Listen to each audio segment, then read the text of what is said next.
Hello नमस्कार साथीहरू, के छ हाल खबर?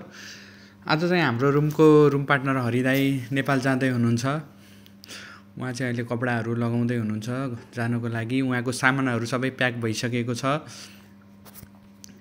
आज।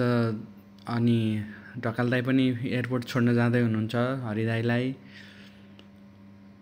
8:30-9 बजिसकेको छ। ढकालदाई एउटा ब्याग लिएर झरिसक्नुभयो, मलाई फर्केर हेर्दै हुनुहुन्छ। त्यसपछि सुदीप भाइले अर्को झोला बोकेर निक्लिँदैछन् गाडीमा हाल्नको लागि। पाङ्ग्रा गुडेन कि क्या हो भाइ? अनि त्यसपछि फेरि हरिदाई लास्टमा निक्लिनुभयो ह्यान्डब्याग लिएर, त्यहाँ आफ्नो सामानहरू के छ कसो छ हेर्दै। ल अनि मैले नि बाबाई गरेँ जानु भनेर। अनि फेरि तलसम्म हेर्न आएँ म। दाइहरू झोला लिएर निक्लिँदै हुनुहुन्छ। हरिदाई पनि आउनुभयो फटाफट। तर उहाँले चाहिँ सनग्लास छोडेर आउनुभएछ। अनि त्यसपछि फेरि म माथि गएर कुद्दै गरेर लिएर आएँ। अनि यहाँ आइसकेपछि म पनि एयरपोर्ट जान्छु भनेर म पनि गाडीमा बसेँ। हरिदाई र सुदीप पछाडि बसे। त्यसपछि हामी लाग्यौँ एयरपोर्टतिर।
हामी चाहिँ एयरपोर्ट अगाडि आइपुगिसकेका छौँ। त्यसपछि हामीले फटाफट झोलाहरू निकाल्यौँ। हरिदाई पनि ह्यान्डब्याग लिएर निस्किसक्नुभयो।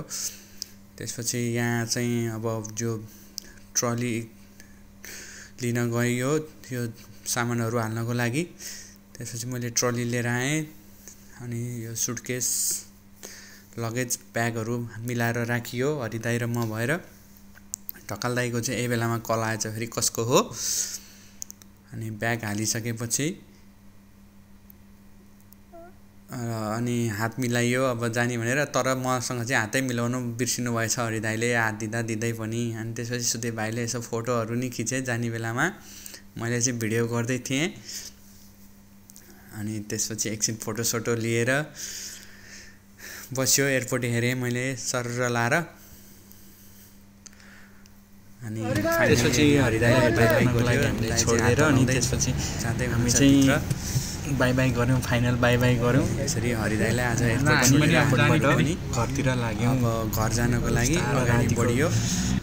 झिलिमिली बत्तीहरू हेर्दै फोटो भिडियोहरू लिँदै कोठातर्फ घुम्दै जाँदैछौँ। गफ गर्दै फर्क्यौँ। रमाइलो भयो राति यसो झिलिमिली हेर्दा पनि कहिलेकाहीँ रमाइलै लाग्छ।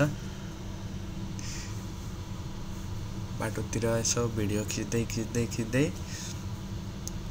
हामी चाहिँ 15-20 मिनटमा लगभग ठ्याक्क घर आइपुग्यो। अनि गाडीलाई पार्किङमा हाल्यौँ। अनि त्यसपछि हामी पनि सुत्नको लागि गयौँ, किनभने 9:30-10 बज्न लागिसकेको थियो। ल आजलाई यति नै, बाई। बाँकी फेरि अर्कोपल्ट नयाँ ब्लगमा फेरि भेटौँला। धन्यवाद। Thanks for watching.